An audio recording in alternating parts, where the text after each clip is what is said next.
Alger Abrenica hindi napigilang mag-react sa bagong boyfriend ni Kylie Padilla.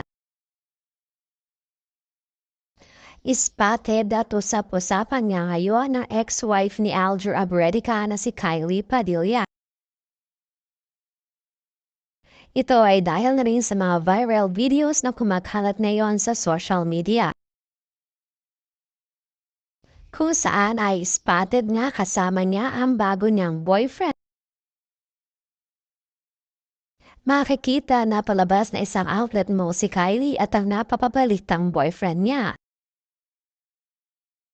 Kaya naman hindi nga napigilan ng dating asawa na si Alger Abrenica ang magkomento sa bagong boyfriend ni Kylie. Ayon nga sa aming source ay happy for Kylie daw di mano itong si Alger.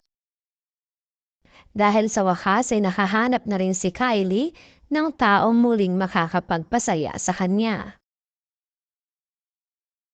Kaagad namang nagkomento ang mga netizens at humani din ito ng mga samot-saring reactions.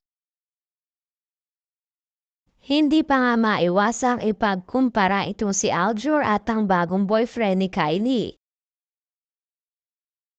Ayon kasi sa mga netizens, ay mukhang bad boy image daw ang lalaki dahil na rin sa long hair ito at madaming tattoo.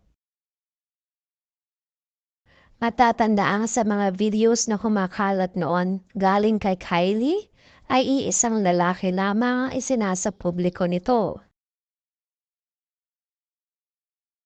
Makikita ang mga tattoo noon ay katulad din ng mga tattoos na kasama niyang lalaki sa video.